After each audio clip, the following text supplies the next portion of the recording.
Hi friends, welcome to Lakshmi Max. இன்னைக்கு என்ன பார்க்க போறோம்னா RRB NTPC and group D ல எக்ஸ்பெக்ட் பண்ணக்கூடிய மேத்ஸ் அண்ட் ரீசனிங் क्वेश्चंस வந்து டிஸ்கஸ் பண்ண போறோம். இன்னைக்கு கிளாஸ்க்குள்ள போறதுக்கு முன்னாடி புதுசா யாராவது நம்ம சேனலுக்கு வந்திருந்தீங்கன்னா Subscribe பண்ணிட்டு பெல் ஐகானை கிளிக் பண்ணிக்கோங்க. நீங்க இன்னும் Lakshmi Max ஆப்பை டவுன்லோட் பண்ணல அப்படினா Play Storeல போய் Lakshmi Max ஆப்பை டவுன்லோட் பண்ணிக்கோங்க. So நம்ம Lakshmi Max ஆப்ல இருக்கக்கூடிய எல்லா கோர்சஸ்க்கும் மே 1ல இருந்து மே 5 வரைக்கும் ஆஃபர் வந்து அனௌன்ஸ் பண்ணிருந்தோம். சோ இன்னைக்கு தான் மே 5. சோ நம்ம ஆப்ல இருக்கக்கூடிய எல்லா கோர்சஸோட ஆஃபரும் இன்னைக்கு வந்து க்ளோஸ் ஆகுது. அது மட்டும் இல்லாம இன்னையில இருந்து நாம ஆல் இன் ஒன் கோர்ஸ்ல TNPSC கான ஜெனரல் தமிழோட கிளாसेसும் நாம வந்து ஆட் பண்ண போறோம். ஓகேவா?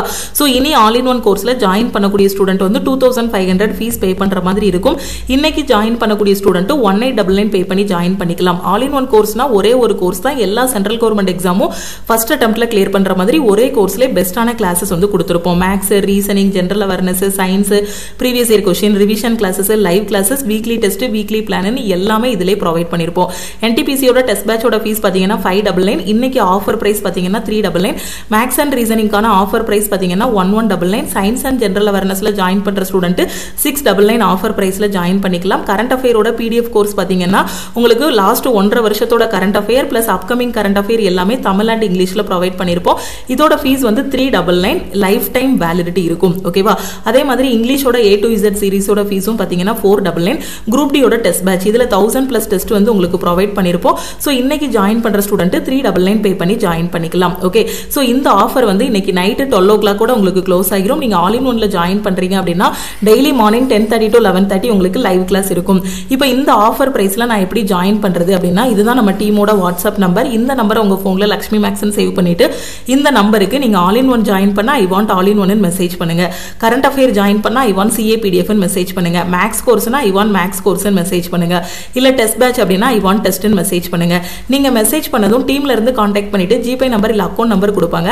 அதுக்கு டெஸ்ட் பேட்ச் ஜாயின் பண்ணா 399 பே பண்ணிட்டு பேமெண்டோட ஸ்கிரீன்ஷாட் சென்ட் பண்ணீங்கன்னா டீம் வந்து பேக் எண்ட்ல இருந்து அக்சஸ் கொடுத்துருவாங்க.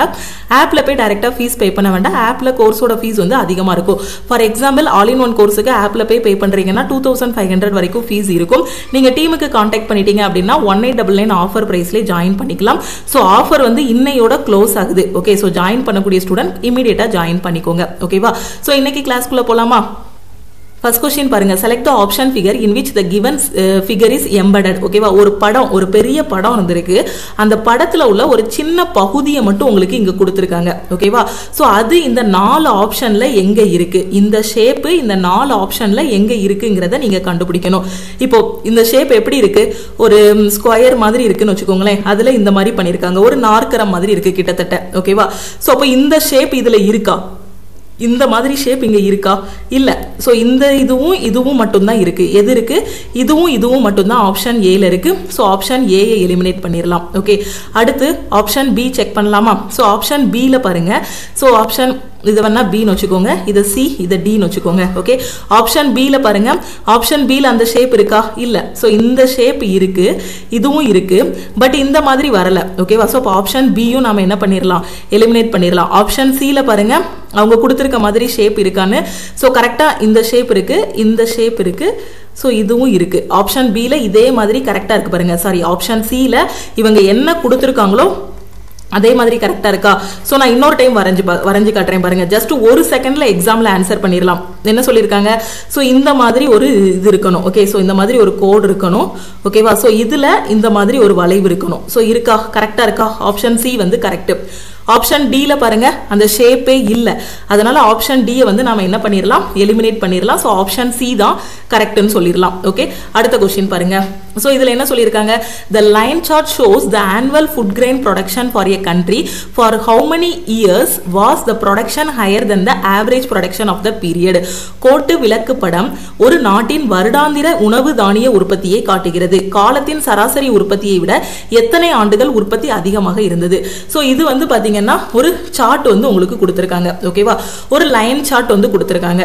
ஒரு கண்ட்ரியோட உற்பத்தி வந்து கொடுத்திருக்காங்க. சோ இதுக்கு என்ன பண்ணனும்னா ஃபர்ஸ்ட் நீங்க ஆவரேஜ் கண்டுபிடிக்கணும். அந்த ஆவரேஜை விட எந்தெந்த வருஷத்துல எல்லாம் உற்பத்தி வந்து அதிகமா இருக்கு, மொத்தமா எத்தனை வருஷத்துல ஆவரேஜை விட உற்பத்தி அதிகமா இருக்குங்கறத நீங்க கண்டுபிடிக்கணும். ஓகே, ஓகே, ஃபர்ஸ்ட் எல்லா வருஷத்துக்கும் ஆவரேஜ் கண்டுபிடிக்கலாமா? மொத்தமா எத்தனை வருஷம் கொடுத்துருக்காங்க உங்களுக்கு? 6 வருஷம் இருக்கு. 1 2 3 4 5 6 வருஷம் இருக்கு. ஓகே, எல்லாத்தையும் ஆட் பண்ணுங்க. இப்போ ஆட் பண்ணா உங்களுக்கு ஆன்சர் என்ன வரும்? 100 + 180 280. ஸோ 280 ஒரு 160 உங்களுக்கு என்ன வரும்? 440 வரும். அப்படிதானே? ஸோ 440 440 ஒரு 30 470 470 670 720 820. ஸோ ஒரு 200 1020 இருக்கும். இதை நாம வந்து எக்ஸாம்ல 100 + 180 + 160 + 230 + 150 + 200 டிவைடட் பை 6 இப்படி போடும்போது ஒரு ஸ்டெப் எக்ஸ்ட்ரா எழுதுற மாதிரி இருக்கும். நீங்க என்ன பண்ணுங்க, அப்படி பார்த்ததுமே மைண்ட்லேயே அப்படியே ஆட் பண்ணிருங்க. ஓகேவா? ஸோ அப்படி ஆட் பண்ணும்போது நமக்கு என்ன கிடைச்சது? 1020 கிடைச்சது. இந்த 1020 டிவைடட் பை என்ன போடணும்? 6 போடணும். ஃபர்ஸ்ட் நம்ம ஆவரேஜ் தானே கண்டுபிடிக்கணும். ஆவரேஜ்னா என்ன பண்ணணும்? கொடுத்திருக்க எல்லாத்தையும் ஆட் பண்ணி எத்தனை நம்பர் ஆஃப் ஐட்டம்ஸ் இருக்கோ அதால நாம டிவைட் பண்ணணும். அப்ப இப்ப கட் பண்ணா உங்களுக்கு ஆன்சர் என்ன வரும்? 1 6 6 7 6 42. ஸோ 170 கிடைக்கும். அப்ப ஆவரேஜ் என்னது? 170. அப்ப ஆவரேஜை விட எதுலலாம் அதிகமா இருக்குன்னு பாருங்க. ஸோ 2013 பாருங்க, 170 விட அதிகமா இருக்கு. எவ்வளவு இருக்கு? 180 இருக்கு. அப்ப 2013ல அடுத்து இதுல 160 தான் இருக்கு, விட்டுறலாம். அடுத்து 230 இருக்கு. எங்க? 2015ல 230 இருக்கு. கரெக்டா? ஸோ அடுத்து பாருங்க, அடுத்து இங்க என்ன இருக்கு? 150 இருக்கு. சோ 170 விட கம்மியா இருக்கு, விட்டுறலாம். அடுத்து இந்த வருஷத்துல 2017ல எத்தனை இருக்கு? 200 இருக்கு. அப்போ மொத்தமா எத்தனை வருஷத்துல ஆவரேஜை விட அதிகமா இருக்கு? 1 2 3 2013 15 17 இந்த 3 வருஷத்துலயும் ஆவரேஜ் உற்பத்தியை விட அதிகமா இருக்கு. அப்ப 3 அப்படிங்கிறது ஆப்ஷன் டி. ஓகே, தெளிவா புரியுதா? அடுத்த क्वेश्चन போயிரோமா? அடுத்த क्वेश्चन பாருங்க. Find out the median of this data. Okay, கொடுத்திருக்காங்க. எத்தனை டேட்டா கொடுத்திருக்காங்க? 1 2 3 4 5 6 7 8 9 9 டேட்டா கொடுத்திருக்காங்க. இந்த 9 டேட்டாவோட எது கண்டுபிடிக்கணும்? நீங்க மீடியன் வந்து கண்டுபிடிக்கணும். ஓகே, 1 2 5 6 9 20 12 23 11 இந்த தரவின் இடைநிலையை கண்டறியவும் அப்படின்னு சொல்லியிருக்காங்க. எப்படி கண்டுபிடிக்கலாம்? ஸோ ஃபர்ஸ்ட் என்ன பண்ணணும்? கொடுத்துருக்க டேட்டா எல்லாத்தையும் அசெண்டிங் ஆர்டர்ல எழுதணும். ஓகேவா? ஸோ இவங்க அசெண்டிங் ஆர்டர்ல தான் கொடுத்துருக்காங்க. 1 2 5 6 9 20. ஸோ அசெண்டிங் ஆர்டர்ல கொடுக்கல. ஃபர்ஸ்ட் கொடுத்துருக்க எல்லாத்தையும் அசெண்டிங் ஆர்டர் ஏறு வரிசையில் எழுதிக்கணும். 1 2 5 6 6க்கு அடுத்த பெரிய நம்பர் என்னது? 9 9க்கு அடுத்த பெரிய நம்பர் எத்தனை இருக்கு? 11 இருக்கு. 11க்கு அடுத்த பெரிய நம்பர் எத்தனை? 12 12க்கு அடுத்து 20 23. அப்போ கொடுத்துருக்க எல்லாத்தையும் நான் எதில் எழுதிட்டேன்? ஏறு வரிசையில் எழுதிட்டேன். ஓகே, அசெண்டிங் ஆர்டர்ல எழுதியாச்சு. ஓகே, சோ இப்போ மொத்தமா எத்தனை டேட்டா இருக்கு? 9 டேட்டா இருக்கா? மொத்தமா எத்தனை டேட்டா இருக்கு? 9 டேட்டா இருக்கு. அப்ப என்ன பண்ணணும் அப்படின்னா, மீடியன் கண்டுபிடிக்கிறதுக்கான ஷார்ட்கட் என்ன அப்படின்னு பாத்தீங்கன்னா n+1 டிவைடட் பை 2. மொத்தம் 9 டேட்டா இருக்கு. அப்படிதானே? 9ங்கிறது ஆட் நம்பர். ஓகே, அப்ப கொடுத்திருக்க டேட்டா எல்லாம் ஆட் நம்பர்ஸ். அதாவது நம்பர்ஸ் சொல்லல, கவுண்ட் பண்ணுங்க. கவுண்ட் பண்ணும்போது 9 டேட்டா வருது. அப்ப 9ங்கிறது ஆட். அப்படிதானே? அப்ப ஆடா இருந்துச்சுன்னா median equal to n+1 divided by 2. அப்ப இங்க n-ங்கிறது என்னது? 9. அப்படிதானே? அப்போ 9 + 1 டிவைடட் பை 2 உங்களுக்கு என்னது? 5.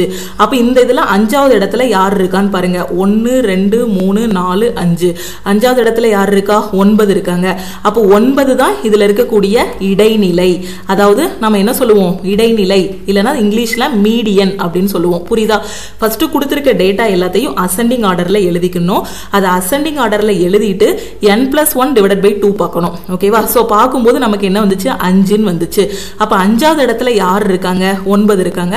அப்ப இந்த क्वेश्चनக்கான ஆன்சர் 9. இப்போ நம்ம ஸ்கூல் டேஸ்ல பாத்தீங்கன்னா நம்ம படிக்கும்போது எப்படி சொல்லி கொடுத்திருப்பாங்கன்னா, உங்களுக்கு ஃபர்ஸ்ட்ல உள்ளதையும் லாஸ்ட்ல உள்ளதையும் கட் பண்ணுங்க. அதுக்கப்புறம் இங்க செகண்ட்ல இருக்கிறதையும் லாஸ்ட்ல இருந்து செகண்ட்ல இருக்கிறதையும் கட் பண்ணுங்க. இங்க இருக்கக்கூடிய மூணாவதையும் லாஸ்ட்ல இருக்க மூணாவதையும் கட் பண்ணுங்க. இங்க உள்ள நாலாவதையும் லாஸ்ட்ல இருந்து நாலாவதையும் கட் பண்ணுங்க. மிச்சம் இருக்கிறது தான் இடைநிலைன்னு சொல்லி கொடுத்திருப்பாங்க. இது வந்து ஒரு 9 டேட்டா இருக்கு, இல்லனா ஒரு 20 டேட்டா இருக்குன்னா கட் பண்றதுக்கு ஈஸியா இருக்கும். அதே இது நமக்கு வந்து 100 டேட்டா இல்லனா 50 டேட்டா கொடுக்கறாங்க அப்படின்னா அந்த டைம்ல மீடியன் கண்டுபிடிக்கிறதுக்கான ஷார்ட்கட் என்னன்னா median equal to n+1 divided by 2. Okay, ஸ்கூல்ல பாத்தீங்கன்னா இந்த மாதிரி எழுதிட்டு ஃபர்ஸ்டையும் லாஸ்டையும் கட் பண்ணணும், அடுத்து இருக்கக்கூடிய இதையும் கட் பண்ணணும் அப்படின்னு சொல்லியிருப்பாங்க. அப்படியும் நீங்க பண்ணலாம். ஓகே, இந்த பக்கம் இருக்க ஃபர்ஸ்டையும் லாஸ்ட்ல இருந்து வரக்கூடியதையும் ஃபர்ஸ்டையும் லாஸ்டையும் கட் பண்ணணும், செகண்ட்ல இருக்கிறதையும் இதையும் கட் பண்ணணும். இந்த மாதிரி கட் பண்ணியும் நீங்க கண்டுபிடிக்கலாம். அப்படி இல்லைன்னா மீடியன்கிறது n+1 டிவைடட் பை 2.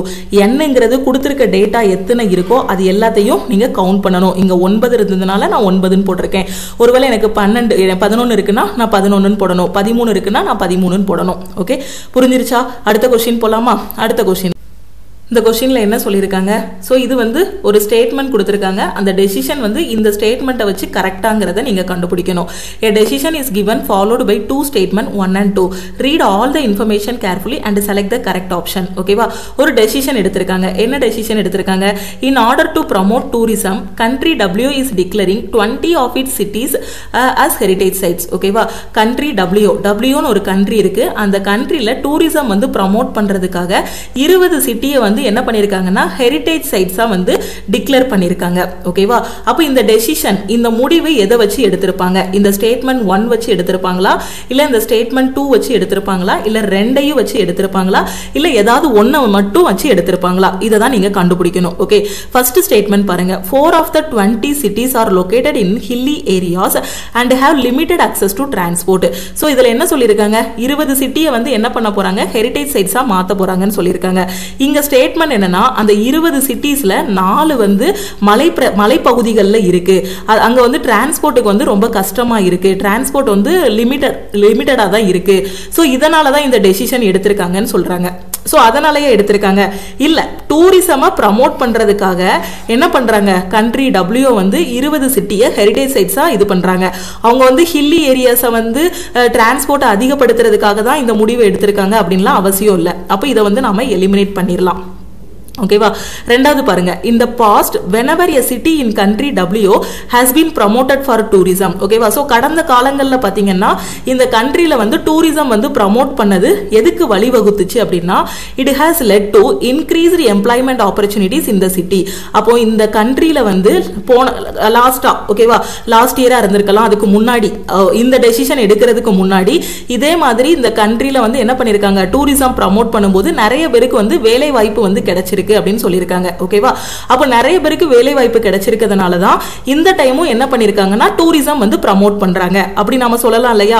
அப்ப ரெண்டாவது வந்து என்ன பண்ணுது? இதை வந்து ஸ்ட்ரென்தன் பண்ணுது. அப்படிதானே? அப்ப ரெண்டாவது உள்ளது இதை ஃபாலோ பண்ணுது, இது வந்து ஃபாலோ பண்ணல. அப்ப இது வந்து என்ன பண்ணுது? அதை வீக் பண்ணுது, இது வந்து அதை ஸ்ட்ராங் பண்ணுது. இந்த டைம் வந்து டூரிசம் ப்ரமோட் பண்ணிருக்காங்க. அப்படிதானே? டூரிசம் ப்ரமோட் பண்றாங்க அப்படின்னா என்ன காரணமா இருந்திருக்கும்? இதுக்கு முன்னாடி அதுல நல்ல பெனிஃபிட் கிடைச்சிருக்கும். அப்ப பாஸ்ட்ல என்னாச்சுன்னா இந்த மாதிரி டூரிசம் ப்ரமோட் பண்ணும்போது என்னாச்சு? நிறைய பேருக்கு வேலை வாய்ப்பு கிடைச்சது. அதனால இந்த டைமும் டூரிசம் ப்ரமோட் பண்றாங்க. அப்ப இது வந்து பண்ணலாம் அப்படின்னு டெசிஷன் எடுக்கலாம். அப்படிதானே? லாஸ்ட் டைம் இது பண்ணதுனால நம்ம கண்ட்ரிக்கு இவ்வளவு இது இருந்துச்சு, இவ்வளவு வேலை வாய்ப்பு இருந்துச்சு, இவ்வளவு இன்கம் கிடைச்சது. அப்ப இந்த டைமும் நாம பண்ணலாம் அப்படின்னு இந்த டெசிஷன் எடுத்திருப்பாங்க. அப்ப ரெண்டு வந்து அதை என்ன பண்ணுது? ஸ்ட்ராங் பண்ணுது. ஒன்னு வந்து இந்த டெசிஷனை வந்து வீக் பண்ணுது. ஓகேவா? அப்போ என்ன சொல்லலாம்? 1 வந்து வீக்கானது, 2 வந்து ஸ்ட்ராங் ஆனதுன்னு சொல்லலாம். ஓகேவா? Statement 1 weakens the decision and statement 2 strengthen the decision. Okay, Tamil medium student பாருங்க. ஒரு டெசிஷன் கொடுத்திருக்காங்க. சுற்றுலாவை மேம்படுத்தும் வகையில் W நாடு தனது 20 நகரங்களை பாரம்பரிய இடங்களாக அறிவித்து வருகிறது. ஓகே, இவங்களோட முக்கியமான இதே என்னன்னா டூரிசம் ப்ரமோட் பண்றாங்க. சுற்றுலாவை என்ன பண்றாங்க? மேம்படுத்துறாங்க. மேம்படுத்துறதுக்காக 20 சிட்டியை வந்து ஹெரிடேஜ் சைட்ஸ், பாரம்பரிய தலங்களா வந்து அறிவிச்சிட்டு வராங்க. ஓகேவா? ஸ்டேட்மெண்ட் பாருங்க. 20 நகரங்களில் 4 நகரங்கள் வந்து மலைப்பாங்கான பகுதியில் இருக்கு, போக்குவரத்துக்கு ரொம்ப கஷ்டமா இருக்கு, அதனாலதான் இதை பண்றாங்க அப்படின்னு சொல்லியிருக்காங்க. அதனாலயா பண்றாங்க? சோ இது வந்து ஸ்ட்ராங் ஆனதா? சோ டூரிசம் ப்ரமோட் பண்ணா மலைப்பகுதிகளில் போக்குவரத்து அதிகமாகும் அப்படிங்கிற மாதிரியா பண்ணுவாங்க? இல்ல. அப்போ இதை வந்து எலிமினேட் பண்ணிடலாம். கடந்த காலங்களில் W நாட்டில் ஒரு நகரம் சுற்றுலாவுக்காக மேம்படுத்தப்பட்ட போதெல்லாம் அந்த நகரத்தில் வேலை வாய்ப்புகளை அதிகரிக்க வழிவகுத்தது. எந்த சிட்டில வந்து அவங்க டூரிசம் ப்ரமோட் பண்றாங்களோ அந்த இடத்துல வந்து வேலை வாய்ப்பு அதிகரிச்சிருக்கு. எப்போ? லாஸ்டா டூரிசம் ப்ரமோட் பண்ணும்போது ஏதோ ஒரு சிட்டியை வந்து என்ன பண்ணிருக்காங்க? ஹெரிடேஜ் சைட்டா இது பண்ணிருக்காங்க. டூரிஸ்ட் அதிகமா வந்திருக்காங்க. அப்போ அவங்களுக்கு என்ன இருக்கு? இன்கமும் வந்திருக்கு, நிறைய பேருக்கு வேலை வாய்ப்பும் கிடைச்சிருக்கு. ஓகேவா? சோ அதனால இந்த டைமும் என்ன பண்ணலாம்? அவங்க என்ன பண்ணலாம்? டூரிசமா ப்ரமோட் பண்ணலாம். அப்ப இது ஸ்ட்ராங் பண்ணுதா? அப்ப ஸ்டேட்மெண்ட் 2 வந்து ஸ்ட்ராங்கா இருக்கு, ஸ்டேட்மெண்ட் 1 வந்து வீக்கா இருக்கு. இதுதான் இதுக்கான ஆன்சர். ஓகே, கிளியரா புரிஞ்சிருச்சா? அடுத்த क्वेश्चन போலாமா?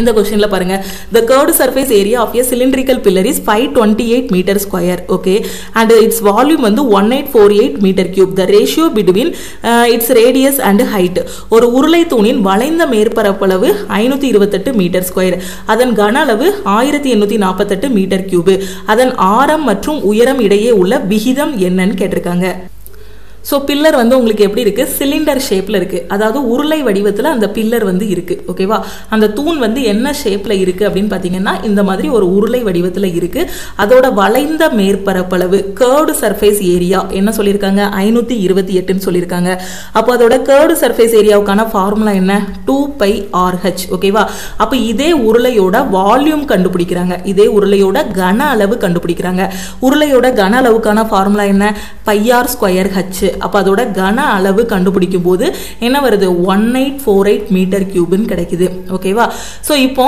ரேடியஸுக்கும் ஹைட்டுக்கும் இடையில இருக்க ரேஷியோ என்ன இதான் क्वेश्चनல கேட்டிருக்காங்க அப்ப கர்வ்டு சர்ஃபேஸ் ஏரியாங்கிறது என்னது 2πRh கன அளவு என்னது πr²h ஓகே இந்த உருளைக்கு வளைபரப்பு கண்டுபிடிக்கும் போது கர்வ்டு சர்ஃபேஸ் ஏரியா கண்டுபிடிக்கும் போது என்ன கிடைச்சது கர்வ்டு சர்ஃபேஸ் ஏரியா 528 கிடைச்சது அப்ப 2πRh 528 க்கு ஈக்குவலா இருக்கும் வால்யூம் கண்டுபிடிக்கும் போது என்ன கிடைச்சது 1848 கிடைச்சது அப்ப πr²h 1848 இருக்கும் இப்போ என்ன பண்ணலாம் பை கேன்சல் பண்ணிரலாம் இந்த ஒரு r இங்க ஸ்கொயர்ல இருக்க ஒரு r கட் பண்ணிரலாம் அடுத்து நாம என்ன பண்ணலாம் h கேன்சல் பண்ணிரலாம் ஓகே அடுத்த ஸ்டெப்ல இங்க என்ன இருக்கும் 2/r = 528/1848 இதை இப்படி தான் போடணும்னு அவசியம் இல்ல நீங்க πr²h / 2πRh ன்னு போட்டு கால்குலேட் பண்ணாலும் ஆன்சர் கரெக்ட்டா தான் வரும் ஓகேவா இப்போ நாம என்ன கண்டுபிடிக்கணும் r தான் கண்டுபிடிக்கணும் சோ கிராஸ் மல்டிப்ளை பண்ணுங்க கிராஸ் மல்டிப்ளை பண்ணா என்ன வரும் 528 * r = 2 * 1848 அடுத்து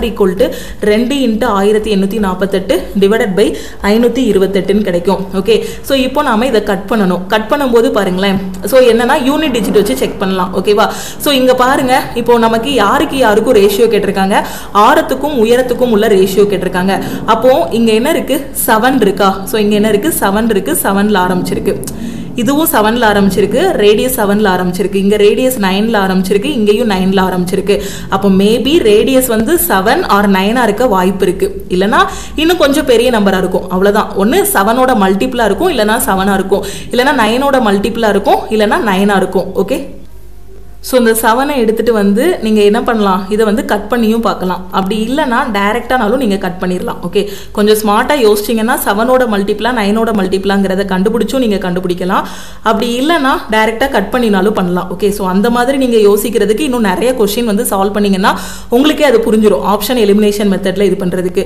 சோ இப்போ என்ன வரும் 2 ஓகே சோ 2 டைம்ஸ் போகும் 2 வச்சு கட் பண்ணும்போது 2 திருப்பி 6 அதுக்கு அப்புறம் என்ன இருக்கும் 4 ன்னு இருக்கும் இங்க 264 ன்னு இருக்கும் ஓகே அப்ப r = 1848 / 264 இங்க எதுல முடிஞ்சிருக்கு 4ல முடிஞ்சிருக்கு இங்க என்ன இருக்கு 8 ன்னு இருக்கு அப்ப யூனிட் டிஜிட் வச்சு பாத்தீங்கன்னா உங்களுக்கு ஆன்சர் என்ன வரும் 7 டைம்ஸ் போகும் அப்படிதானே வேணா 1848 / 264 இல்லனா 264 7ஆல மல்டிப்ளை பண்ணி பாருங்க யூனிட் டிஜிட் வச்சு மட்டும் செக் பண்ணுங்க ஃபர்ஸ்ட் 2 வச்சு கட் பண்ணும்போது 264 கிடைச்சதா இப்போ இத வச்சு கட் பண்ணும்போது உங்களுக்கு என்ன கிடைக்கும் 7 டைம்ஸ் போகும் மறுபடியும் உட்கார்ந்து 2ஆ வாய்ப்பாடு 3ஆ வாய்ப்பாடுன்னு செக் பண்ண வேண்டாம் ஓகே யூனிட் டிஜிட் வச்சு மட்டும் பாருங்க இங்க 4ல முடிஞ்சிருக்கு இங்க 8 ன்னு முடிஞ்சிருக்கு அப்ப 264 * 7 ன்னு போடும்போது 1848 கிடைக்கி அப்ப நாம டைரக்டாவே 7 ன்னு கட் பண்ணிரலாம் அப்ப ரேடியஸ் = 7 ன்னு கிடைச்சிருது ஓகே அப்ப இந்த ரெண்டு ஆப்ஷனை நீங்க எலிமினேட் பண்ணிரலாம் இந்த ரெண்டுல ஏதோ ஒன்னு தான் ஆன்சரா இருக்க போகுது இப்போ அடுத்து நீங்க என்ன கண்டுபிடிக்கணும் ஹைட் கண்டுபிடிக்கணும் அப்படிதானே சோ ஹைட் எப்படினாலும் கண்டுபிடிக்கலாம் எதுலனாலும் போடலாம் இந்த வால்யூம்ல போட்டும் நீங்க கண்டுபிடிக்கலாம் கர்வ்டு சர்ஃபேஸ் ஏரியால போட்டும் கண்டுபிடிக்கலாம் கர்வ்டு சர்ஃபேஸ் ஏரியா என்னது 2πRh = 528 ன்னு தெரியும் அப்படிதானே இப்போ ஹைட் தான கண்டுபிடிக்கணும் இப்போ உங்களுக்கு என்ன தெரியும் 2 * π ஓட வேல்யூ 22/7 r ஓட வேல்யூ 7 ன்னு தெரியும் * h = 528 ஓகே சோ 7 கட் ஆகிரும் ஓகே ஏற்கனவே 528 கட் பண்ணும்போது இங்க என்ன கிடைச்சது 264 ன்னு கிடைச்சது ஓகே சோ 22 வச்சு கட் பண்றீங்க 22 வச்சு கட் பண்ணும்போது உங்களுக்கு ஆன்சர் என்ன வரும் ஒரு டைம் போகும் திருப்பி 2 டைம் போகும் அப்படிதானே அப்ப 12 ன்னு கிடைக்கும் அப்ப h ஓட வேல்யூ என்னது 12 ஓகே அப்ப ரேடியஸ் வந்து 7 ஹைட் வந்து 12 ரெண்டுக்குள்ள உள்ள ரேஷியோ என்ன வரும் 7:12 அப்படின்னு கிடைக்கும். அப்ப ரேடியஸுக்கும் ஹைட்டுக்கும் உள்ள ரேஷியோ என்னது 7:12. 7:12 அப்படிங்கிறது ஆப்ஷன் பி. ஸோ ஆப்ஷன் சியையும் எலிமினேட் பண்ணிடலாம். ஓகே, தெளிவா புரிஞ்சிருச்சா? ரொம்ப ரொம்ப ஈஸியான கொஸ்டின். அடுத்த கொஸ்டின் பாருங்க.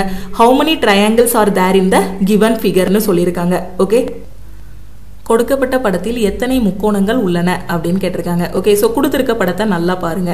நான் ஏற்கனவே உங்களுக்கு நம்ம ஆல் இன் ஒன் கோர்ஸில் ஷார்ட்கட் வந்து சொல்லி கொடுத்துருக்கேன். ஒரு முக்கோணம் இந்த மாதிரி பிரிச்சிருக்காங்கன்னா அதில் எத்தனை ட்ரையாங்கிள் இருக்கும்? 3 ட்ரையாங்கிள் இருக்கும், அப்படிதானே? ஸோ எதுலாம் இந்த மாதிரி ஒரு ட்ரையாங்கிள் இருக்கும், இந்த மாதிரி ட்ரையாங்கிள் இருக்கும், அதுக்கப்புறம் இது ஃபுல்லாக ஒரு ட்ரையாங்கிள் வரும். ஸோ 3 இருக்கும். அப்போ இந்த ஷேப்பை பார்த்ததுமே என்ன சொல்லிடலாம்? இதில் 3 ட்ரையாங்கிள் இருக்கும்னு நம்ம சொல்லிடலாம். ஓகே, ஸோ நீங்கள் பிகினராக இருக்கீங்கன்னா ஆல் இன் ஒன் கோர்ஸில் உங்களுக்கு எல்லாமே A to Z சொல்லி கொடுத்துருப்பேன். அதில் பார்த்துக்கோங்க. ஓகேவா? அப்போ அந்த ஷேப் இருக்கு பாருங்க, நான் வரைஞ்ச ஷேப் இந்த மாதிரி ஷேப் இருந்தாலே அதில் எத்தனை இருக்கும்? 3 இருக்கும். அப்போ அந்த ஷேப் இங்கே இருக்கா? இந்த ஷேப் இதில் பாருங்க, அந்த ஷேப் இங்கே இருக்கா? அப்போ இதில் நம்ம என்ன சொல்லிடலாம்? இது ஃபுல்லாக சேர்த்து ஒரு 3 முக்கோணங்கள் இருக்கும். ஸோ 3ன்னு போட்டுடலாம். அடுத்து இங்கே இடது பக்கமும் பாருங்க அதே ஷேப் இருக்கு, இடது பக்கமும் அதே ஷேப் வந்து இருக்கு. அப்போ இதுலையும் நாம என்ன சொல்லிடலாம்? 3 முக்கோணங்கள் இருக்கு அப்படின்னு நம்ம சொல்லிடலாம். அப்போ இதுலையும் 3 இருக்கு, நான் கண்டுபிடிச்சிட்டேன். அடுத்து இங்கேயும் நான் சொன்ன ஷேப் வருது பாருங்க, அந்த உச்சியிலிருந்து கோடு போடுறது. இங்கேயும் நான் சொன்ன ஷேப் வருதா? அப்போ இதுலையும் உங்களுக்கு என்ன இருக்கு? 3 முக்கோணங்கள் இருக்கு. ஓகே, 3 முக்கோணங்கள் இருக்கு. அது போக வேற என்ன முக்கோணம் இருக்கு? இந்த மாதிரியும் ஒரு முக்கோணம் இருக்கு பாருங்க, இது ஒரு முக்கோணம், இதையும் சேர்த்துக்கோங்க. ஸோ இந்த முக்கோணத்தை நம்ம கவுண்ட் பண்ணல. ஸோ இதையும் சேர்த்து இதில் 1 இருக்கு. புரியுதா நான் என்ன சொல்றேன்னு? இந்த உச்சியிலிருந்து கோடு போடும்போது 3 இருக்கும். அப்போ இதில் 3, இதில் 3, இதில் 3 இருக்கும். இதில் 3, இந்த முக்கோணத்தில் கன்ஃபியூஸ் ஆகக்கூடாது. இந்த முக்கோணத்தை இப்படி கொடுத்துருக்காங்க, இப்படி கொடுத்துருக்கும் போது இதுல 3 இருக்கும். அது போக இப்படி ஒரு கோடு கொடுத்திருக்காங்களா? அப்ப அதோட சேர்க்கும் போது அந்த 1 தனியா போட்டு காட்டியிருக்கேன். ஓகே, அப்ப டோட்டலா எத்தனை வந்திருக்கு உங்களுக்கு? இதுலயே 10 முக்கோணங்கள் வந்துருச்சு. அடுத்து வேற என்னென்ன இன்னும் முக்கோணங்கள் கண்டுபிடிக்க வேண்டி இருக்கு? இங்க பாருங்க, இதுல 2 முக்கோணம் இருக்கு. ஒரு செங்கோண முக்கோணம் மாதிரி போட்டுட்டு அதுல இங்க ஒரு கோடு போட்டிருக்காங்க பாருங்க. அப்ப இதுல 1 2 இருக்கா? சோ இதுல 2 முக்கோணம் இருக்கு, அப்படிதானே? ஒரு பெரிய முக்கோணம் 1, அதுக்கப்புறம் இந்த முக்கோணம் 1 இருக்கு. அப்ப இது ஃபுல்லா எத்தனை இருக்கு? ஒரு 2 இருக்கு. இதுல ஒரு 2 இருக்கு. ஓகே, சோ டோட்டலா எத்தனை வந்திருக்கு? 3 6 9 9 3 12 முக்கோணங்கள் நான் சொல்லியிருக்கேன். இந்த படத்தை நல்லா தெளிவா புரியுதா? நான் என்ன மாதிரி பிரிச்சு காட்டியிருக்கேங்கிறது புரியுதா? இதுல ஒரு 12 முக்கோணம் வந்துருச்சா? இன்னொரு 2 முக்கோணம் இருக்கு. அது எங்க இருக்குங்கிறத நான் உங்களுக்கு காட்டுறேன். இன்னொரு 2 முக்கோணம் எப்படி வரும் அப்படின்னு பாத்தீங்கன்னா, இன்னொரு 2 முக்கோணம் வந்து உங்களுக்கு இந்த சாக்லேட் ஷேப் இருக்கு பாருங்களேன். இங்க இந்த சாக்லேட் ஷேப், சின்ன வயசுலலாம் நம்ம சாக்லேட் வரையணும்னா இந்த மாதிரி தானே வரைவோம். ஸோ இந்த இதில் ஒரு முக்கோணம் இருக்கா சாக்லேட் ஷேப்பில்? இது ஒரு முக்கோணம், இது ஒரு முக்கோணம், இதில் ஒரு 2 ஆச்சா? அப்போ டோட்டலாக எத்தனை வருது? 12 + 2 14 முக்கோணங்கள் வருது. அப்போ இதில் எத்தனை முக்கோணம் இருக்கு? 14 முக்கோணங்கள் இருக்கு. ஃபர்ஸ்ட் ஒரு 12 முக்கோணம் எப்படி வந்துச்சுன்னு காட்டிட்டேன். இந்த 2 சாக்லேட் ஷேப்பை பார்த்துக்கோங்க. ஓகே, ஸோ இந்த 2 வச்சுக்கோங்க. அது போக நான் உங்களுக்கு என்னென்ன போட்டு காட்டினேன், என்னெல்லாம் காட்டினேங்க? ஸோ இதில் ஒரு 3 முக்கோணம் வரும், அப்படிதானே? இதில் ஒரு 3 வரும். ஓகே, பார்த்தோன்னே கவுண்ட் பண்ணிடலாம். இதுல 3 இதுல 3 கவுண்ட் பண்ணிடலாம். இந்த 3மே பார்த்ததுமே கவுண்ட் பண்ணிடலாம். அடுத்து இந்த 2, இதுல 2 சொன்னேன்னா செங்கோண முக்கோணம் பார்த்துக்கோங்க. ரைட் ஆங்கிள் ட்ரையாங்கிள் இருக்கு இதுல. அதுல ஒரு 2 1 2. ஓகே, ஸோ அந்த பெரிய முக்கோணம் 1, இது 1 2 ஆச்சா? ஸோ எத்தனை வந்திருக்கு? 3 6 9 9 2 11. அடுத்து வேற என்ன சொன்னேன்? இங்க ஒரு முக்கோணம் சொன்னேன்னா, இந்த ஒரு முக்கோணம் மட்டும் ஒன்று சொன்னேன்னா 12 ஆச்சு. இது 12 பிளஸ் அந்த சாக்லேட் ஷேப் 2. ஓகே, டோட்டலா 14 முக்கோணங்கள் இருக்கு. அப்ப இந்த படத்துல எத்தனை முக்கோணங்கள் இருக்கு? 14 இருக்கு. 14ங்கிறது ஆப்ஷன் டி. ஓகே, அடுத்த क्वेश्चन பார்க்கலாமா? அடுத்த क्वेश्चन பாருங்க. sin θங்கிறது 12/13 அப்படினா tan θ + secant θ the whole square cosecant θ - cot θ the whole power -2 ஓட வேல்யூ என்ன? ஓகே, என்ன சொல்லிருக்காங்க? θ ஓட வேல்யூ வந்து உங்களுக்கு என்னவா இருக்கணும்? θ ஓட வேல்யூ வந்து 0க்கும் 90க்கும் இடையில இருக்கும்னு சொல்லிருக்காங்க. ஓகே, அப்போ sin θ அப்படிங்கிறது உங்களுக்கு 12/13னா இதோட வேல்யூ என்னங்கிறத நீங்க கண்டுபிடிக்கணும். எப்படி கண்டுபிடிக்கலாம்? sin θனா என்னன்னு சொல்லி கொடுத்துருக்கேன். ட்ரிக்னாமெட்ரியில எதிர்பக்கம் பை கர்ணம் அப்படின்னு சொல்லியிருக்கேன். எதிர்பக்கம் பை கர்ணம்னு சொல்லியிருக்கேன். ஓகேவா? ஸோ அப்போ உங்களுக்கு மிச்சம் என்ன இருக்கு? அடுத்துள்ள பக்கம் மட்டும் கண்டுபிடிக்கணும். ஓகே, ஸோ நான் என்ன சொல்றேன்னா, நம்ம ட்ரிக்னாமெட்ரி ஃபார்முலா, ட்ரிக்னாமெட்ரியில பிதாகரஸ் தேற்றம் வந்து சொல்லி கொடுத்துருப்பேன். ஒரு செங்கோண முக்கோணம் இருக்குன்னா இதுல இந்த மாதிரி சாஞ்சாக்கில் இருக்கு பாத்தீங்களா லைனு, இதை வந்து நாம என்ன சொல்லுவோம்னா கர்ணம் அப்படின்னு சொல்லுவோம். இந்த கர்ணத்துக்கு எதிர்த்தாக்கில் இருக்கிறதுனால இது பேரை எதிர்பக்கம்னு வச்சிருக்காங்க. இந்த கர்ணத்துக்கு அடுத்து இருக்கிறதுனால இது பேரு அடுத்துள்ள பக்கம். இந்த கர்ணத்துக்கு எதிர்த்தாக்குல இருக்கிறதுனால ஆப்போசிட்ல இருக்கிறதுனால இது பேரு ஆப்போசிட் சைடு. இதுக்கு அட்ஜசன்ட்டா இருக்கிறதுனால இது பேரு அட்ஜசன்ட் சைடுன்னு வச்சிருக்காங்க. ஓகே, அப்ப sin தீட்டாங்கிறது என்னது? எதிர்பக்கம் பை கர்ணம். அப்போ ஒரு முக்கோணம் வரைஞ்சுக்கிட்டீங்கன்னா அந்த முக்கோணத்துல எதிர்பக்கம் என்ன வரணும்? 12 வரணும். அப்ப இந்த இடம் உங்களுக்கு 12. கர்ணம்ங்கிறது என்னது? இந்த நீளமா அந்த சாச்சாக்குல ஒரு கோடு போட்டிருக்கேன் பாத்தீங்களா, அது பேரு தான் கர்ணம். அதோட வேல்யூ என்ன? 13. அப்ப நாம இங்க வந்து என்ன பண்ணலாம்னா பிதாகரஸ் தேற்றத்தை அப்ளை பண்ணலாம். பிதாகரஸ் தேற்றம் என்ன சொல்லுதுன்னா, இந்த கர்ணம் ஸ்கொயர், இந்த சாஞ்ச கோடு இருக்கு பாத்தீங்களா, இந்த கர்ணம் ஸ்கொயர் வந்து இந்த ரெண்டு பக்கங்களோட வர்க்கங்களின் கூட்டுத்தொகைக்கு சமம். ஓகே, இதை வேணா நீங்க வந்து என்ன வச்சுக்கோங்க, இதை இசட்னு வச்சுக்கிடுவீங்க, இந்த பக்கத்தை இசட், இதை எக்ஸ் ஒய்ன்னு வச்சுக்கிட்டீங்கன்னா Z square equal to X square plus Y ஸ்கொயருக்கு ஈக்குவலா இருக்கும்னு சொல்றாங்க. ஓகேவா, இதை பார்த்ததுமே நாம என்ன சொல்லிடலாம்னா பிதாகரஸோட ட்ரிப்லெட் நம்ம பார்த்திருப்போம். பைத்தாகரஸ் ட்ரிப்லெட்னு ஒன்று பார்த்திருப்போம். 12 13 5 இதுதான் என்னன்னா ட்ரிப்லெட். 5 12 13 வந்து ட்ரிப்லெட். ஸோ இதுக்கான ஷார்ட்கட் எல்லாமே நான் உங்களுக்கு ட்ரிக்னாமெட்ரி கிளாஸ்ல ஆல் இன் ஒன் கோர்ஸ்ல சொல்லி கொடுத்துருக்கேன். இதை நான் இங்க இன்னும் எக்ஸ்பிளைன் பண்ணேன்னா இந்த கொஸ்டின் வந்து இன்னும் லென்த்தா போயிட்டே இருக்கும். ஓகேவா, அப்ப அந்த ட்ரிப்லெட் படி இதோட வேல்யூ 5ன்னு போட்டுடலாம். நீங்க கால்குலேட் பண்ணாமலே இந்த இடத்துல 5 தான் வரும்னு சொல்லிடலாம். நீங்க கால்குலேட் பண்ணாலும் இந்த இடத்துல 5 தான் வரும். என்னன்னா இந்த கர்ணம் ஸ்கொயர் என்னது? 13 ஸ்கொயர். அப்ப 13 ஸ்கொயர் ஈக்குவல் டு இதோட வேல்யூ என்னது? 12 ஸ்கொயர்னு தெரியும். இதோட வேல்யூ தான் நம்ம 5 வருதான்னு கண்டுபிடிக்க போறோம். அப்ப இதோட வேல்யூ தெரியாது, அதை வேணா ஒய்ன்னு வச்சுக்கோங்க, பிளஸ் ஒய் ஸ்கொயர். புரியுதா? அப்போ Z square equal to X square plus Y ஸ்கொயருக்கு ஈக்குவல். 13 ஸ்கொயர் எத்தனை? 169. 12 ஸ்கொயர் எத்தனை? 144 பிளஸ் ஒய் ஸ்கொயர். 144 இந்த பக்கம் கொண்டு வந்தா 169 மைனஸ் 144 25 இருக்கும். 25ங்கிறது என்னது? Y square. அப்போ ஒய்யோட வேல்யூ என்ன வரும்? 5 அப்படின்னு கிடைக்கும். ரூட் 25 இருக்கும். ரூட் 25ஓட வேல்யூ 5. அப்போ ஒய்யோட வேல்யூ 5 கிடைச்சிருமா? புரியுதா? அதுதான் இதை கால்குலேட் பண்ணாமலே பைத்தாகரஸோட ட்ரிப்லெட்னு சொல்லி கொடுத்துருப்பேன். ஓகேவா, அதுல 5 12 13 வரும். இந்த மாதிரி நிறைய ட்ரிப்லெட் இருக்கும். அதுக்கான ஷார்ட்கட்ஸ் எல்லாமே உங்களுக்கு ட்ரிக்னாமெட்ரி கிளாஸ்ல சொல்லி கொடுத்துருப்பேன். ஸோ தெரியாத ஸ்டூடெண்ட் ஆல் இன் ஒன் கோர்ஸை பார்த்து நீங்க தெரிஞ்சுக்கலாம். ஓகே, அப்ப இதோட வேல்யூ உங்களுக்கு 5ன்னு தெரிஞ்சிருச்சு. அப்ப இதுல இருந்து எதிர்பக்கம்ங்கிறது 12, கர்ணம் அப்படிங்கிறது 13, அடுத்துள்ள பக்கம் அப்படிங்கிறது உங்களுக்கு என்ன தெரிஞ்சிருது? 5ன்னு தெரிஞ்சிருது. அப்ப எதிர்பக்கம், கர்ணம், அடுத்துள்ள பக்கம் தெரிஞ்சிருது. நீங்க யாரோட வேல்யூ கண்டுபிடிக்கணும்? tan தீட்டா பிளஸ் சீக்கன் தீட்டா கண்டுபிடிக்கணும். ஓகே, அப்ப tan தீட்டானா என்னன்னு சொல்லி கொடுத்துருக்கேன் ட்ரிக்னாமெட்ரியில. எதிர்பக்கம் பை அடுத்துள்ள பக்கம், அப்படிதானே? அப்ப எதிர்பக்கம் என்னது? 12, அடுத்துள்ள பக்கம் என்னது? 5. அப்ப 12 பை 5ன்னு போட்டுடலாமா? ஓகே, அடுத்து என்ன சொல்லியிருக்காங்க? பிளஸ் சீக்கன் தீட்டா. பிளஸ் சீக்கனோட வேல்யூ என்னது? காசோடது என்னது? அடுத்துள்ள பக்கம் பை கர்ணம். அப்ப சீக்கன்னா என்னது? கர்ணம் பை அடுத்துள்ள பக்கம். அப்போ உங்களுக்கு என்ன கிடைக்கும்? 13 by 5 the whole square. 13 by 5 the whole square போட்டாச்சா? ஓகே, அடுத்து என்ன இருக்கு? கொசிக்கன் தீட்டா. சைனோட தலைகீழி தான் கொசிக்கன். அப்போ சைன் வந்து 12 பை 13னா கொசிக்கன் என்னவா இருக்கும்? 13 பை 12 இருக்கும். மைனஸ் காட் தீட்டான் இருக்கு. காட்டுங்கிறது யாரோட தலைகீழி? டேனோட தலைகீழி தான் காட்டு. இல்லைன்னா காட்டை வந்து அடுத்துள்ள பக்கம் பை எதிர்பக்கம்னு போட்டுக்கோங்க. அப்படி போட்டாலும் ஆன்சர் கரெக்ட் தான். அப்ப இதை தலைகீழ போடலாமா? அப்ப 5 by 12 the whole power minus 2 இருக்கும். ஓகே, சோ இப்போ இதை சிம்பிளிஃபை பண்ணுங்க, அதான் உங்களுக்கு ஆன்சர். இப்போ என்ன வரும்? 13 12 எத்தனை? 25. அப்ப 25 பை 5 த ஹோல் ஸ்கொயர்னு கிடைக்கும். ஓகே, இன்ட்டு இங்க என்ன இருக்கு? 13ல 5 போனா 8. 8 by 12 the whole power minus 2 இருக்கும்.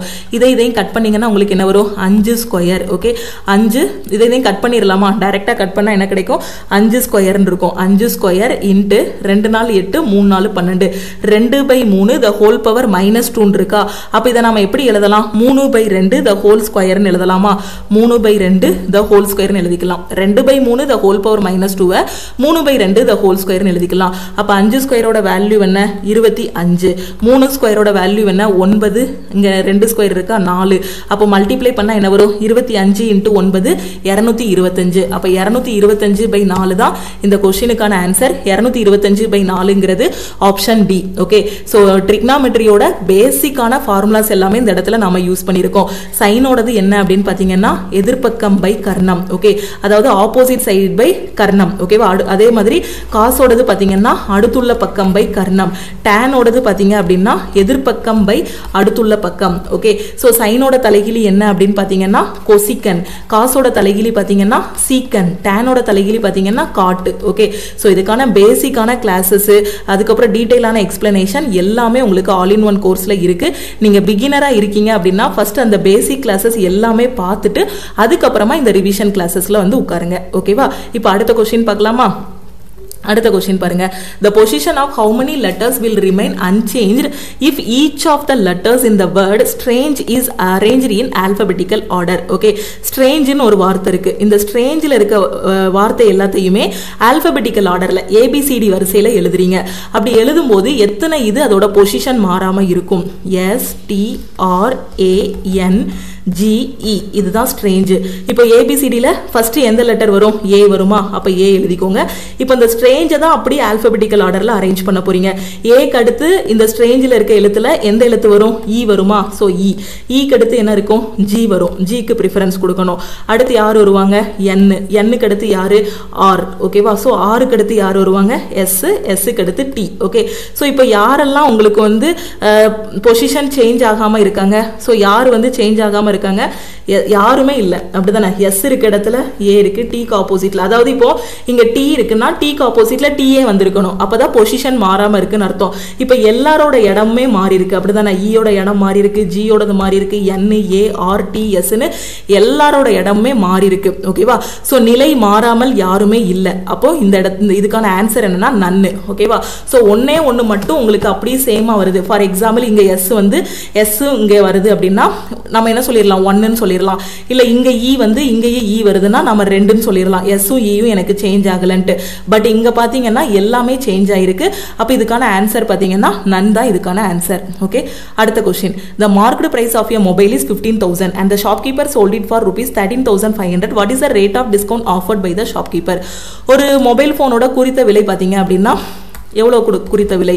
15,000 ரூபாய். ஓகேவா? அந்த கடைக்காரர் பார்த்தீங்கன்னா 13,500க்கு அதை வந்து விற்கிறாரு. அப்போ அவர் கொடுத்த டிஸ்கவுண்ட் என்ன? இதுதான் கொஸ்டின்ல கேட்டிருக்காங்க. ஓகேவா? ஸோ இப்போ 15,000 ரூபா மதிப்புள்ள பொருளை உங்களுக்கு 13,500க்கு நான் கொடுக்குறேன் அப்படின்னா உங்களுக்கு எவ்வளோ தள்ளுபடி பண்ணி நான் கொடுக்குறேன்? 1,500 ரூபாய் நான் தள்ளுபடி பண்ணி கொடுக்குறேன். அப்படிதானே? ஜென்ரலாக நம்ம கடைக்கு போனால் அப்படிதானே யோசிப்போம். ஸோ தள்ளுபடி இருக்கும்போது நம்ம எவ்வளோ தள்ளுபடியில் கொடுக்குறேன்? 1,500 ரூபாய் தள்ளுபடி. ஓகே, ஸோ பார்த்தாலே தெரியுது 15,000 ரூபா மதிப்புள்ள பொருளை 13,500க்கு உங்களுக்கு கொடுக்குறேன்னா தள்ளுபடி வந்து 1,500. எனக்கு தள்ளுபடி எவ்வளோன்னு வேண்டாம், தள்ளுபடி சதவீதம் தான் வேணும். அப்ப தள்ளுபடியை மேல போடுங்க. ஓகே, சோ யார் கீழே இது பண்ணணும் அப்படின்னு பாத்தீங்கன்னா குறித்த விலை. இப்போ நம்ம ப்ராஃபிட் கண்டுபிடிக்கிறதுக்கு என்ன பண்ணுவோம் அப்படின்னா ப்ராஃபிட் அமௌண்ட் என்னவோ அதை மேல போட்டு கீழே பாத்தீங்க அப்படின்னா டினாமினேட்டர்ல காஸ்ட் பிரைஸை போடுவோம். இங்க வந்து நாம தள்ளுபடி எதுல இருந்து கொடுக்குறோம்? குறித்த விலையில இருந்தானே தள்ளுபடி கொடுக்குறோம். அப்ப குறித்த விலையை நீங்க என்ன பண்ணணும்னா கீழே போடணும். ஓகேவா? சோ அப்போ நியூமரேட்டர்ல தள்ளுபடி என்னவோ அதை போடணும். கீழே வந்து பாத்தீங்கன்னா நிறைய பேருக்கு கன்ஃபியூஸ் ஆகும். செல்லிங் பிரைஸை போடணுமா இல்ல மார்க் பிரைஸை போடணுமா அப்படிங்கிற மாதிரி கன்ஃபியூஸ் ஆகுவீங்க. சோ இங்க பாத்தீங்கன்னா நம்ம தள்ளுபடி எங்க இருந்து கொடுக்கிறோம்? செல்லிங் பிரைஸ்ல இருந்தா தள்ளுபடி கொடுப்போம், குறிச்சு வச்சிருக்க விலையில இருந்தா தள்ளுபடி கொடுப்போம். அதுதான் குறித்த விலை. ஓகேவா? அப்ப அந்த குறித்த விலையை கீழே போடுங்க. என்ன வரும்? 15,000 பெர்சன்டேஜா, அதனால இங்க 100. ஓகே, 100 போட்டாச்சு. அப்ப இங்க என்ன வரும்? இந்த 1,500. சோ இதுவும் கட் ஆகி 0. ஓகே, ஒரு 0 மட்டும் மிச்சம் இருக்கும். 10 டைம்ஸ் போகும். ஓகேவா? அடுத்து இந்த 0 கட் ஆகிரும். உங்களுக்கு ஆன்சர் என்ன வரும்? 10% கிடைக்கும். ஓகே, 10%ங்கிறது ஆப்ஷன் சி. அப்ப அந்த கடைக்காரர் கொடுத்த தள்ளுபடி எவ்வளவுனா 10% தள்ளுபடி கொடுத்திருக்காரு. ஓகே, சோ இது போகையும் இன்னும் நிறைய क्वेश्चंस இருக்கு. இந்த क्वेश्चंस எல்லாத்தையும் நாம அடுத்தடுத்த கிளாஸ்ல வந்து டிஸ்கஸ் பண்ணலாம். இந்த கிளாसेस எல்லாமே உங்களுக்கு ரொம்பவே யூஸ்ஃபுல்லா இருக்கும். அப்படி யூஸ்ஃபுல்லா இருக்கும்னு நினைச்சீங்கன்னா லைக் பண்ணுங்க. உங்களுக்கு டவுட்ஸ் ஏதாவது இருக்கு அப்படின்னா கமெண்ட் பண்ணுங்க. உங்க ஃப்ரெண்ட்ஸும் எக்ஸாமுக்கு ப்ரிப்பேர் பண்றாங்க அப்படின்னா மறக்காம அவங்களுக்கு இந்த வீடியோவை ஷேர் பண்ணுங்க. நம்ம டெய்லி கொண்டு போற கிளாसेस கரெக்டா ஃபாலோ பண்ணிட்டு வாங்க.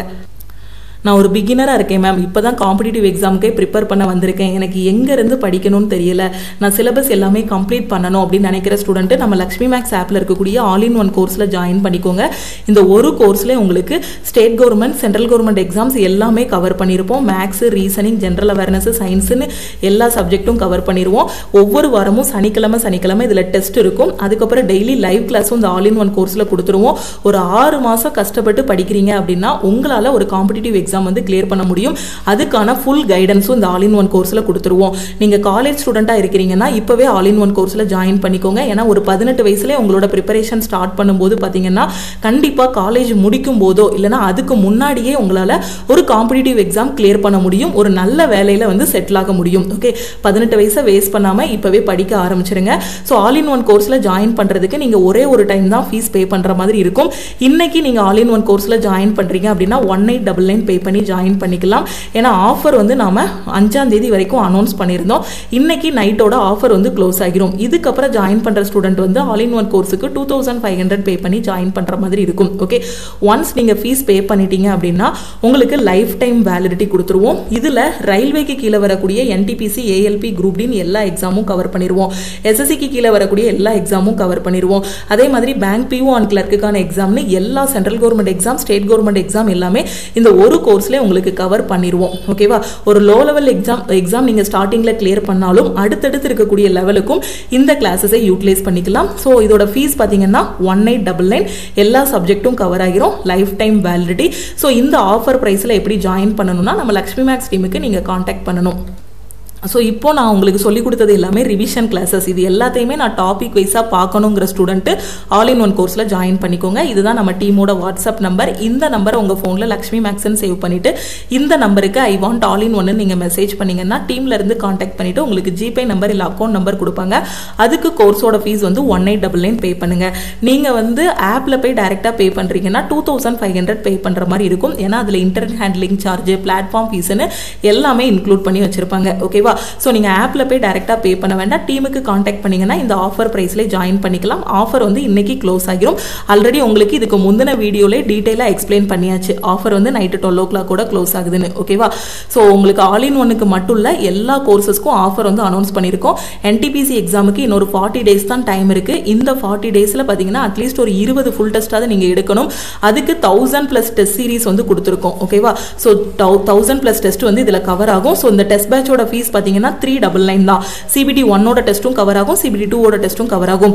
அதே மாதிரி குரூப் டியோட டெஸ்ட் பேட்சில் ஜாயின் பண்ணுறீங்கனாலும் 399 பே பண்ணி ஜாயின் பண்ணிக்கலாம். ஓகே, கரண்ட் அஃபேரோட பிடிஎஃப் கோர்ஸ் லாஸ்ட் 1.5 வருஷத்தோட current affair, daily current affair எல்லாமே தமிழ் அண்ட் இங்கிலீஷில் கொடுத்துருப்போம். டெஸ்ட் பேட்சும் உங்களுக்கு தமிழ் அண்ட் இங்கிலீஷில் இருக்கும். ஆல் இன் ஒன் கோர்ஸும் தமிழ் அண்ட் இங்கிலீஷில் கொடுத்துருப்போம். ஓகேவா, ஸோ எல்லா ஆஃபருமே இன்னைக்கு க்ளோஸ் ஆகிரும். ஜாயின் பண்ணக்கூடிய ஸ்டூடெண்ட்டு இமீடியட்டாக ஜாயின் பண்ணிக்கோங்க. வேற எந்த டவுட்டும் இருக்குது அப்படின்னா இந்த நம்பருக்கே கால் பண்ணியோ வாட்ஸ்அப் பண்ணியோ கேட்டுக்கோங்க. ஓகேவா, ஸோ நீங்கள் பே பண்ணக்கூடிய இந்த ஃபீஸ் வந்து எந்த இடத்துலையுமே உங்களுக்கு வந்து வேஸ்ட் ஆகாது. ஓகேவா, நீங்கள் கரெக்டாக ஃபாலோ பண்ணுறதுக்கு உங்கள் கையில் ஒரு மொபைல் ஃபோன், ஒரு லேப்டாப் இருந்தால் போதும்.